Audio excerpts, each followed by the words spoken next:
All right, we're going to pick up with number 24 on page 128. And it's a question about the range of a function. So what I'm going to do is I'm going to graph that function. So I'm pressing doc. Actually, you can do a control doc, and then we just want to insert a graph page. And the function that I want to graph is -4 plus 3, and then sine of 2x plus 5 pi. And then the question is, what's the range? Well, I actually know how to find the range, but I want to use my calculator. So to use my calculator to do it, what I'm going to do is I'm going to use menu and then analyze graph, find the maximum. So to get a maximum, you just click to the left, drag, click to the right.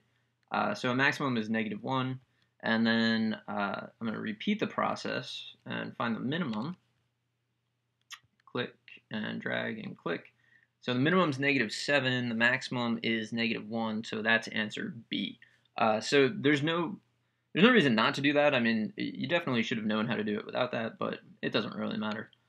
So I'm going to put a new problem, so doc for 1, and then a calculator page.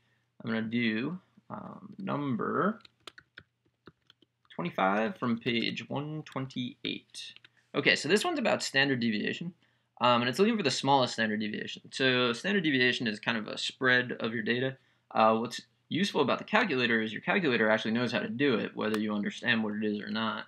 And it's under list math. And I'm going to go with population standard deviation. You'll get the same answer for smallest regardless of sample versus population. And that's a good thing because it's not really clear which one to use. So I'm doing that. And then what you do is you want to put it in as a list. So option A is 1, 5, and 9. And it gives me that, but I would prefer to have a decimal there because I have to compare things. And then I'm just going to repeat that with each answer choice. So the next answer choice is 3, 5, and 8, which again, I would prefer a decimal. And just keep repeating it. So that's B. If you know anything about it, you know that the answer is going to be E because in E, all of them are the same, and there is no way that your variation could be smaller if they're all the same. So 7, 8, and 9 is going to be tiny, but then when I do this one, it's going to be 8, 8, 8, and that's 0, and that's got to be the smallest. So the answer there is definitely going to be E. Let's move along to, so I'm going to put in a new problem, and the one that I'm going to do is number 26 from page 129. Okay, so this one you're told A equals PE to the 0.08t, and then you want to know if you start with P equals 1,000, when does A equal 5,000? So this looks like a job for solve. So menu 3, 1.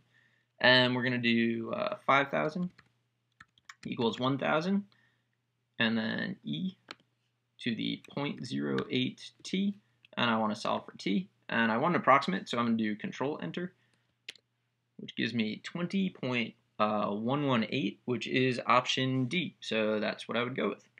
Let's move on to the next one. So the next really calculator type of question, I guess, is number 30, which I've already done once. So actually, let me just do that one here. So number 30 on page 130. I'm mostly just going to show you where the factorial button is. So it's how many ways can you line people up in a straight line. There are 9 people, so it's going to be 9 factorial. So it's 9, and then factorial is actually hidden here. It's on the button. It's below enter. You got to hit it twice. It's in with like the exclamations or the punctuation, I guess. So we get 362. We get option D. All right. The next question. So always a new problem is going to be number 31, and 31 is one where the calculator really helps you out. So this is number 31 on page 131. The reason it really helps you out is the question is, what does natural log of x over x minus 1 approach as x approaches 1? That's actually a limit. So what I'm going to do is hit the templates button, go to limit. I want x to approach 1, and then the function is the natural log of x over x minus 1. It says 1, so that's your answer. So the answer is C, the number 1. And So that's why you definitely want to have a CAS when you do this.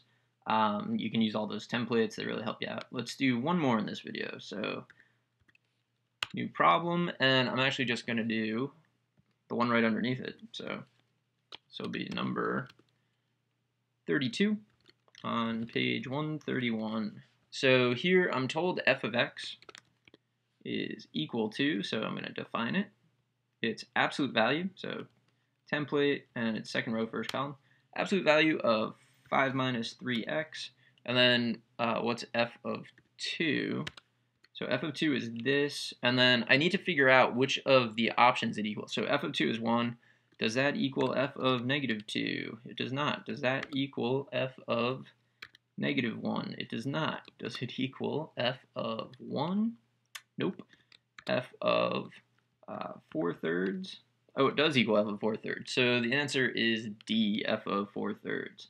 Alright, I'm going to cut this video here. I hope you found this helpful, and good luck.